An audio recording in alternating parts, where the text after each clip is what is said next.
નમસ્કાર વિદ્યાર્થી મિત્રો, શ્રી વન વિદ્યાલય અંબાબારીથી હું કલ્પનાબેન પટેલ.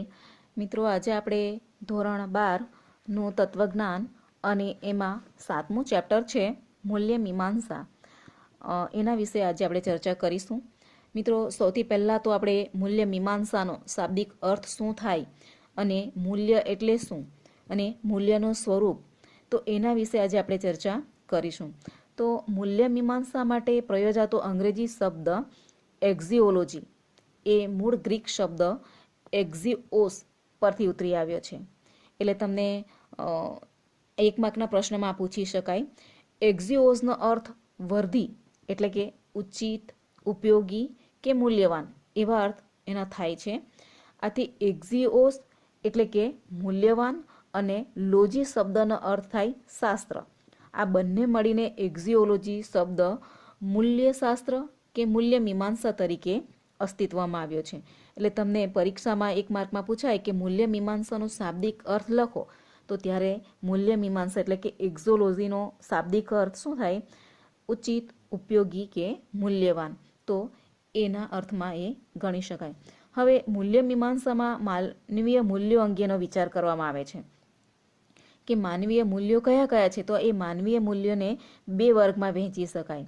એક તો આચરણલક્ષી મૂલ્યો અને બીજું છે સૌંદર્યલક્ષી મૂલ્યો. તો આચરણલક્ષી મૂલ્યોનો અભ્યાસ જે છે એની અંદર નીતિશાસ્ત્રમાં અને સૌંદર્યલક્ષી મૂલ્યોનો અભ્યાસ સૌંદર્યશાસ્ત્ર દ્વારા કરવામાં આવે છે. હવે આપણે સૌથી પહેલાં મૂલ્ય એટલે શું એની ડેફિનેશન જોઈએ. તો કે મૂલ્ય અંગેની જે સભાનતા કે મૂલ્યભાન એ માનવ ચેતનાનું એક સારભૂત લક્ષણ છે. કેટલીક એનામાં એક એ વિશેષતા છે.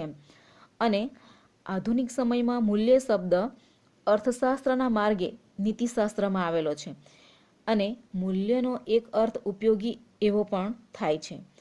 હવે માનવીય ઈચ્છા કે જરૂરિયાત સંતોષવાની ક્ષમતાને અર્થમાં તે પ્રયોજાય છે.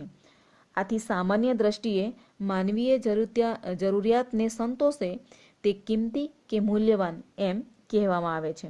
એટલે મૂલ્ય મીમાંસામાં આપણે જોઈએ તો કે માનવીય મૂલ્યોની એની અંદર વિચારણા કરવામાં આવે છે અને એના આધારે આપણે જોઈએ તો કે એને અંગ્રેજી ભાષામાં આપણે જોઈએ તો વેલ્યુ મૂળ લેટિન વેલેરે શબ્દ પરથી બનેલો છે. વેલેરેનો અર્થ થાય વર્થ. વર્થ એવો થાય છે એનો અર્થ તે યોગ્યતા અથવા તો સાર્થકતાનો અર્થ આપણે ગુજરાતીમાં જોઈએ તો વર્થ શબ્દનો અર્થ યોગ્યતા અથવા તો સાર્થકતા એના અર્થમાં લઈ શકાય. આ સંદર્ભમાં મૂલ્ય શબ્દ ગુણાત્મક અગત્યને વ્યક્ત કરે છે, જેના કારણે આપણે વિચારો, ભાવનાઓ કે પ્રવૃત્તિઓ અને અનુભવો દ્વારા એને આપણે પ્રયોજી શકીએ છીએ. મૂલ્યો એ સારા, ખરાબ, ઈચ્છનીય, અઈચ્છનીય, સુંદર કે કુરૂપ માટેના ધોરણો છે. આમ મૂલ્ય એ માત્ર વિશેષણ નહીં પણ એ મૂલ્યાંકનના ધોરણો પણ છે. એટલે કે એ મૂલ્ય એ માત્ર વિશેષણ નથી પણ મૂલ્યાંકનના ધોરણ એટલે કે મૂલ્યાંકનના ધોરણ મીન્સ કે નિયમો પણ છે એક પ્રકારના. સ્વામી જીતાત્માનંદજી મૂલ્યને ઉચ્ચ કક્ષાની માનવીય ગુણવત્તા ગણાવે છે, જે માણસને તેની પ્રાણી સહજ મર્યાદાઓથી ઉપર ઉઠવામાં મદદ કરે છે. જ્યારે બુદ્ધિ દીપ્તિમાન એટલે કે તેજસ્વી થાય છે ત્યારે તેની પસંદગીના સ્વાતંત્ર્યતાનો ઉપયોગ ઉદાત્ત જીવન ધ્યેય માટે કરે છે. ત્યારે ઉચ્ચ જીવન મૂલ્યો એમાં અભિવ્યક્ત થાય છે. વૈદિક મંત્રમાં પણ આથી જ કહેવામાં આવ્યું છે કે અમારી બુદ્ધિને તેજસ્વી બનાવો. એટલે કે આપણા ઋગ્વેદમાં પણ કહેવામાં આવ્યું છે કે અમને ચારે તરફથી શુભ અને કલ્યાણકારી વિચારો પ્રાપ્ત થાવ. તો એટલા માટે જોઈએ કે અમારી બુદ્ધિને તેજસ્વી બનાવો. તો એ વેદોમાં પણ કહેવાયું છે. WM અર્બનના મત અનુસાર આખરી દ્રષ્ટિએ મૂલ્યવાન તો એ જ છે કે જે આધ્યાત્મિક વિકાસ એટલે કે આપણો જે આધ્યાત્મિક પ્રભુને પામવાની જે વૃત્તિ છે એના પ્રતિ દોરી જાય છે. માણસ એ માત્ર પ્રાણી નથી, માત્ર જીવન ટકાવનારી ઈચ્છાઓ જ નહીં પરંતુ પોતાનો સ્વ એટલે કે પોતાનો સાક્ષાત્કાર પ્રતિ દોરી જનાર ઈચ્છાઓ વ્યક્તિ માટે સાચા અર્થમાં મૂલ્યવાન છે. હવે મૂલ્ય એટલે શું એ તમને એની ખ્યાલ આવ્યો હશે. હવે આપણે જોઈએ કે મૂલ્યનું સ્વરૂપ. તો મૂલ્યનું સ્વરૂપને આપણે 3 બાબતો દ્વારા સમજી શકીએ. એક તો હકીકતલક્ષી અને મૂલ્યલક્ષી વિધાનોના વચ્ચેના ભેદના આધારે. બીજું છે મૂલ્યોને જીવન દ્રષ્ટિ સાથેનો સંબંધ શું છે તે. અને ત્રીજું છે મૂલ્યોની વ્યક્તિલક્ષીતા અને વસ્તુલક્ષીતા. તો એના આધારે હવે એમાં આપણે સૌથી પહેલાં જોઈએ હકીકતલક્ષી અને મૂલ્યલક્ષી વિધાનો વચ્ચેનો ભેદ શું છે એ જાણીએ. તો હકીકતલક્ષી વિધાનો એટલે કયા? તો જુઓ, ઉદાહરણ આપણે જોઈએ કે સોનું, ચાંદી, તાંબુ વગેરે ધાતુ છે. બીજું ઉદાહરણ છે પૃથ્વી ગોળ છે. ત્રીજું છે ભારતને 1947માં આઝાદી પ્રાપ્ત થઈ છે. ચોથું છે વનસ્પતિ માટે સૂર્યપ્રકાશ જરૂરી છે. અને પાંચમું છે તાજમહલ આગ્રામાં આવેલો છે. તો આ જે ઉદાહરણો છે એ હકીકતલક્ષી વિધાનો જુદા જુદા જ્ઞાન ક્ષેત્રના આધારિત છે. એટલે કે દરેકનો વિષય અલગ છે, અલગ અલગ જ્ઞાન આપણને પૂરું પાડે છે. પહેલું જે ઉદાહરણ છે સોનું, ચાંદી, તાંબુ એ ધાતુ છે, તો એ પદાર્થશાસ્ત્રની વાત બતાવે છે. બીજું છે પૃથ્વી ગોળ છે, તો એ આપણને ભૂગોળની બાબત એના વિશેનું જ્ઞાન આપે છે. ત્રીજું છે ભારતને 1947માં આઝાદી પ્રાપ્ત થઈ છે, તો એ આપણને ઇતિહાસને લગતી વાત નું લગતું વિધાન છે. અને ચોથું છે વનસ્પતિ માટે સૂર્યપ્રકાશ જરૂરી છે, તો એ વનસ્પતિ શાસ્ત્ર અંગેનું જ્ઞાન આપે છે. તાજમહલ આગ્રામાં આવેલો છે, તો એ પણ આપણને ઇતિહાસને લગતી વાત આપણને દર્શાવે છે. તો આ વિધાનોનું સ્વરૂપ વર્ણનાત્મક છે. હકીકતોનો અભ્યાસ કરતા પ્રાકૃતિક વિજ્ઞાનો તટસ્થ રહીને હકીકતોનું વર્ણન કરે છે. એમાં કોઈ વ્યક્તિની પસંદગી કે ના પસંદગીનો પ્રશ્ન આવતો નથી કે કોઈ વ્યક્તિને આ વસ્તુ પસંદ છે ને આ નથી પસંદ, એના આધારે એને નક્કી કરવામાં આવતું નથી. પરંતુ હકીકતને લગતા વિધાનોના સંદર્ભમાં એક મત જોવા મળે છે. એટલે કે એક મત પ્રવર્તે છે. કારણ કે વિધાનોની સત્યતા કે અસત્યતા નિરીક્ષણ અને શક્ય હોય ત્યાં સુધી પ્રયોગ દ્વારા, એટલે કે એના પર પ્રયોગ કરવામાં આવે ને એના દ્વારા ચકાસી શકાય છે. આથી તેને વાસ્તવિક કે હકીકતલક્ષી એટલે કે એના આધારિત એ હકીકતલક્ષી વિધાન કહેવામાં આવે છે. હવે આપણે એમાં બીજું જોઈએ મૂલ્યલક્ષી વિધાનો. તો આપણે સૌથી પહેલાં જોયું કે હકીકતલક્ષી વિધાનો કોને કહેવાય, અને હવે જોઈએ મૂલ્યલક્ષી વિધાનો. તો એમાં આપણે ઉદાહરણ જોઈએ તો કે પહેલું ઉદાહરણ છે મહિલાઓને સુવર્ણ અલંકારો વધુ આકર્ષે છે. બીજું છે બાળકોને રજાઓમાં મજા પડે છે. ત્રીજું છે ગાંધીજીના મતે સુંદર હોવું માણસ માટે પર્યાપ્ત નથી, સદ્ગુણી હોવું પણ જરૂરી છે. અને ચોથું ઉદાહરણ છે અસ્પૃશ્યતા સામાજિક કલંક છે. અને પાંચમું છે તમે હંમેશા સાચું બોલો છો એ મને ગમે છે. તો આ જે ઉદાહરણો છે એ મૂલ્યલક્ષી વિધાનો સીધી કે આડકતરી રીતે વ્યક્તિગત અથવા તો સામૂહિક પસંદગીને રજૂ કરે છે. ઘણીવાર આપણે જોઈએ કે પહેલું ઉદાહરણ જે છે એમાં મહિલાઓને સુવર્ણ અલંકારો વધુ આકર્ષે છે. તો અહીં આપણે જોઈએ કે મહિલાઓનો અહીંયા સમૂહની વાત કરી છે કે ઘણી ખરી મહિલાઓને એ અલંકારો આકર્ષે છે. બાળકો માટે પણ કહેવાય છે કે બાળકોને રજાઓમાં મજા પડે છે. તો એમાં અમુક વ્યક્તિગત હોય અથવા તો સમૂહગત એ રીતેની પસંદગીને રજૂ કરેલી છે. મૂલ્યલક્ષી વિધાનો અંગે એકથી વધુ અભિપ્રાયો કે વિકલ્પો હોઈ શકે છે. કારણ કે મૂલ્યને લગતા વિધાનો વાસ્તવિક હકીકત વિશે નહીં, પરંતુ વ્યક્તિગત રસ. આમાં આપણે જોઈએ કે ઘણા ખરા કદાચ કોઈક બાળકોને મજા ન પણ આવતી હોય રજામાં, તો એ રીતે એને કદાચ સ્કૂલમાં ગમતું હોય અથવા તો એ વ્યક્તિગત રસ, રુચિ, જરૂરિયાત કે ઈચ્છાને અનુરૂપ પસંદગીને આધાર રાખે છે. એટલે મૂલ્યલક્ષી વિધાનો કોને કહેવાય અને હકીકતલક્ષી વિધાનો કોને કહેવાય એ વચ્ચેનો ભેદ તમને સમજાયો હશે. હવે એમાં જ આપણે બીજું જોઈએ કે મૂલ્યોનો જીવન દ્રષ્ટિ સાથેનો સંબંધ શું છે. તો કે અહીંયા એક સંસ્કૃતમાં ઉક્તિ છે પશ્યતિ ઇતિ પશુઃ વર્તન મનનાથ મનુષ્ય ઉચ્ચયતે. તો એનો ગુજરાતી અર્થ થાય છે માત્ર જેવું જુએ એવું માની લે તે પશુવત ભૂમિકા છે. માત્ર આપણે જે જોયું હોય એને જ આપણે સાચું માની લઈએ તો એ પશુવત ભૂમિકા છે એવું કહેવાય છે. મનુષ્ય તેને કહેવાય કે જે મનન દ્વારા સત્યને સમજે, કે પોતાના મનથી એને વિચારે અને સમજે એટલું જ નહીં, તેને આત્મસાત કરવા પ્રયત્ન કરે. પોતે કોણ છે એ પ્રશ્નનો વિચાર કરનારાને માત્ર જોવાથી શરીરરૂપ હોવાનું જણાય છે, પંચ ભૌતિક શરીર એટલે કે આપણે કહીએ છીએ કે આપણા પંચ તત્વોથી આપણું જે શરીર જે છે એ જન્મતું, જીવતું અને મરણ પામતું અનુભવાય છે.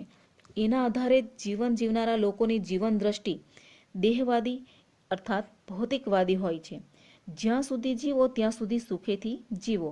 દેહ ભસ્મીભૂત થનારો છે તેનું પુનરાગમન થતું નથી. જે વ્યક્તિ એકવાર જન્મ લે અને મૃત્યુ પામે એ વ્યક્તિ ફરી એ પોતાના એ દેહમાં પ્રવેશી શકતો નથી. સૂક્ષ્મ ચિંતન મનન કરી તેમજ મહાન વ્યક્તિઓના રચેલા શાસ્ત્ર વચનોનું અધ્યયન કરી ચિત્ત અને ચૈતન્યથી તેનો સ્વીકાર કરે તેવી જીવન દ્રષ્ટિ અને આધ્યાત્મિકવાદી દ્રષ્ટિ છે. એટલે કે મૂલ્યોનો જીવન દ્રષ્ટિ સાથેનો સંબંધ શું છે? તો કે મૂલ્યો આપણા જીવનની અંદર કઈ રીતે મદદરૂપ બને છે. આધ્યાત્મિકવાદી જીવન દ્રષ્ટિ ધરાવતા માણસો પ્રિયને મહત્વ આપે છે. તેની તુલનામાં ભૌતિકવાદી જીવન દ્રષ્ટિ એ શ્રેયકર એટલે કે હિતકારી છે, કલ્યાણકારી છે એવી બાબતોની એ પસંદગી કરે છે. તેમનો જીવન મંત્ર છે સર્વજન હિતાય સર્વજન સુખાય એટલે કે સર્વજનોના સુખ અને હિતમાં પોતાનું સુખ અને હિત સમાયેલું છે એમ માની તે માટે પ્રયત્નશીલ રહે છે એટલે કે પ્રયત્ન કરે છે. આધ્યાત્મિકવાદી એમ માને છે કે ચાલો આપણે બધા સુખી છીએ, આપણે બધા તંદુરસ્ત રહીએ, આપણે બધા સલામત રહીએ અને આપણામાંથી કોઈ ક્યારેય દુઃખ ન અનુભવે. પ્રેમ અને કરુણા એ આધ્યાત્મકલક્ષી જીવન દ્રષ્ટિની જ અભિવ્યક્તિ છે. એટલે કે મૂલ્યનું સ્વરૂપ વ્યક્તિની પસંદગી ઉપર આધાર રાખે છે અને એ પસંદગી તેની જીવન દ્રષ્ટિ ઉપર આધાર રાખે છે. પસંદગી કરતી વખતે માણસને પોતાની જીવન દ્રષ્ટિની સ્પષ્ટ સભાનતા હોય પણ ખરી અને ન પણ હોય, પરંતુ માણસની દરેક પસંદગી તેની જીવન દ્રષ્ટિને વ્યક્ત કરનારી જ હોય છે. આથી મૂલ્યની આપણે વ્યાખ્યા એટલે કે એની ડેફિનેશન આ પ્રમાણે આપી શકીએ કે જેને મનુષ્ય પોતાની જીવન દ્રષ્ટિને આધારે પસંદગીને પાત્ર ગણે છે તે મૂલ્ય છે. એટલે વ્યક્તિ પોતાના જીવન દ્રષ્ટિ એની જેવી જીવન દ્રષ્ટિ તેના આધારે એ પોતાનું આ મૂલ્યને સ્વીકારે છે. એટલે મૂલ્યનો જીવન દ્રષ્ટિ સાથેનો સંબંધ સમજાવો એ રીતે તમને પરીક્ષામાં પૂછાય તો તમે આ રીતે એને સમજાવી શકો. ત્યારબાદ છે મૂલ્યની વ્યક્તિલક્ષીતા અને વસ્તુલક્ષીતા. તો સૌથી પહેલાં તો વ્યક્તિલક્ષીતા શું અને વસ્તુલક્ષીતા શું, આ બે વચ્ચેનો ભેદ આપણે જોઈએ તો કે અનુભવવાદી અને ઉપયોગિતાવાદીના મતે વસ્તુમાં પોતાની અંતર્ગત એટલે કે કહેવાય એવું કોઈ મૂલ્ય નથી કે એમાં જે આપણે જોઈએ તો કે એ બે વચ્ચે પોતે અંદર આપણે શું અનુભવીએ છીએ કે વસ્તુનું મૂલ્ય માનવને વસ્તુમાંથી પ્રાપ્ત થતા સંતોષમાં રહેલું છે કે એને એ વસ્તુમાંથી એને જે સંતોષ પ્રાપ્ત થાય છે. લોત્ઝે નામના ચિંતક જે છે એના મત અનુસાર મૂલ્યની વ્યાખ્યા છે જે સુખદ અને સંતોષપ્રદ અનુભવ કરાવે તે મૂલ્ય. એટલે કે ટૂંકમાં અનુભવવાદી અને ઉપયોગિતાવાદીઓના મતે વસ્તુનું વસ્તુ તરીકે કોઈ મૂલ્ય હોતું નથી. આ મૂલ્ય એ દરેક વ્યક્તિની આંતરિક અનુભૂતિનો વિષય છે. આંતરિક સંતોષ, આનંદ કે આપણે જોઈએ તો કે ધન્યતા એ માણસની આંતરિક અનુભવના વિષયો છે. એટલે ટૂંકમાં આપણે જોઈએ તો મૂલ્ય એ દરેક વ્યક્તિની આંતરિક અનુભૂતિનો વિષય છે અને એના અર્થમાં મૂલ્ય વ્યક્તિલક્ષી છે. એક ઉદાહરણ આપણે જોઈએ તો કે સાકરની મીઠાશ અને મીઠાની ખારાશ માણસની સ્વાદેન્દ્રિયના અનુભવના વિષયો છે કે સાકર હોય તો એમાં જે મીઠાશ છે એ મીઠાશને આપણે અનુભવીએ અને જે લવણ એટલે કે જે ખારું મીઠું હોય તો એમાં એના માણસની જે સ્વાદેન્દ્રિય જે છે એના અનુભવના વિષયો છે. તો એના આધારે આંતરિક સંતોષ, આનંદ કે ધન્યતા એ માણસના આંતરિક અનુભવો દ્વારા એ મેળવે છે. મૂલ્યો આંગળી ચીંધીને બતાવી શકાય કે તેનો ફોટો પાડી શકાય એવી માનવ અનુભવની સ્વતંત્ર અને પ્રત્યક્ષ રીતે જોઈ શકાય એવી સ્થૂળ વસ્તુ નથી. આપણે અનુભવ આ મૂલ્યો છે એ રીતે આપણે એને કોઈ દર્શાવી શકતા નથી. કોઈ વ્યક્તિની અંદર કોઈ સારું પાસું હોય, કોઈ એનામાં જે ગુણ જોવા મળે એને આપણે એ રીતે નથી દર્શાવી શકતા કે આ મૂલ્ય છે. મનુષ્યની ચેતનામાં થતી સૂક્ષ્મ અનુભૂતિ છે એને આપણે જે અનુભવીએ છીએ એ છે. અને મૂલ્યની અનુભૂતિ કે મૂલ્યનો સાક્ષાત્કાર જે વ્યક્તિને થાય છે તે પોતે જ તેનો સ્વસંવેદ્ય એટલે કે વ્યક્તિને પોતાના જ અનુભવાતી સંવેદનાને એ જાણે છે. જે રીતે ભોજન પછી ભૂખ તૃપ્તિ, એકવાર જમી લીધા બાદ આપણને એ ભૂખની સંતોષ થઈ જાય છે, તે રીતે પાણી પીધા પછી તરસ છીપવાનો અનુભવ થાય છે. તો એ અર્થમાં મૂલ્ય વ્યક્તિલક્ષી છે. એટલે જુદા જુદા વાસ્તવવાદી ચિંતકો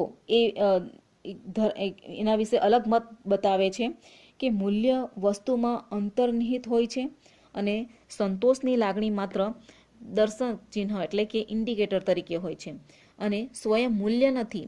વસ્તુનું જે સ્વયં મૂલ્ય છે અને વસ્તુના સ્વરૂપમાં અંતર્ગત એવા સાર્વત્રિક ગુણો સમાયેલા છે. આપણને વસ્તુ સારી કે સુંદર છે એમ કહેવાની ફરજ પાડે છે. સાકરના સ્વાદમાં વ્યક્તિને એક પ્રકારની મીઠાશનો અનુભવ થાય છે. તેવી રીતે આપણે જોઈએ તો કે ક્ષમા, દયા જે ગુણો છે એમાં આત્મસંતોષનો અનુભવ થાય છે. કોઈ વ્યક્તિને એના પ્રત્યેની સંવેદના, દયા, કરુણાનો ભાવ જે ઉપજે તો એના પ્રત્યેનો આત્મસંતોષનો અનુભવ થાય છે. મૂલ્યની અનુભૂતિ વ્યક્તિગત હોવા છતાં જેના મૂલ્યની અનુભૂતિ થાય તે વસ્તુ સ્વયં રીતે મૂલ્યવાન છે. એટલે મૂલ્ય સંબંધી પરસ્પરથી અલગ પડતા વ્યક્તિલક્ષી અને વસ્તુલક્ષી બંનેના મતોમાં સત્યાંશ છે, એટલે કે બંને વસ્તુ એ સત્યતા ધરાવે છે એમ જણાવતા સમન્વયવાદી વિચારકોના મતે આપણને મૂલ્યનું આપણે સર્જન કરતા નથી, પણ મૂલ્યનું આપણે ઉપાર્જન કરીએ છીએ. એટલે કે એને આ રીતે એનું અનુભૂતિ કરીએ છીએ. જેમ વેપાર, વ્યવસાય, નોકરી દ્વારા જેમ નાણાંનું સર્જન થતું નથી, એક પ્રકારની એમાં કમાણી થાય છે, તે મૂલ્યોની પસંદગી અને તેને અનુરૂપ પ્રવૃત્તિ કે આચરણ દ્વારા મૂલ્યો ઉપાર્જિત કે આત્મસાત થાય છે. તો આ રીતે તમે આમાં મૂલ્યોની વ્યક્તિલક્ષીતા અને વસ્તુલક્ષીતા વચ્ચેનો ભેદ તમે સમજી શક્યા હશો. તો મિત્રો, આ જે આપણું 7મું ચેપ્ટર છે મૂલ્ય મીમાંસા, એમાં આપણે મૂલ્ય એટલે શું, મૂલ્યનું સ્વરૂપ વિશે આપણે માહિતી મેળવી. તો એના આધારે તમારે ગૃહ કાર્ય મોકલવાનું છે. એમાં નીચેના જે 3 પ્રશ્નો છે એના જવાબ તમારે લખીને મોકલવાના રહેશે. પહેલો પ્રશ્ન છે, હકીકતલક્ષી અને મૂલ્યલક્ષી વિધાનો વચ્ચેનો ભેદ સદ્રષ્ટાંત સમજાવો. અને બીજો પ્રશ્ન છે, મૂલ્યોના જીવન દ્રષ્ટિ સાથેનો સંબંધ સ્પષ્ટ કરો. અને ત્રીજો પ્રશ્ન છે, મૂલ્યની વ્યક્તિલક્ષીતા સમજાવીને મૂલ્ય વસ્તુલક્ષી પણ છે એ વિધાન સ્પષ્ટ કરો. તો આ 3 પ્રશ્નોના જવાબ તમારે ગૃહ કાર્યમાં લખીને મોકલવાના રહેશે. Thank you.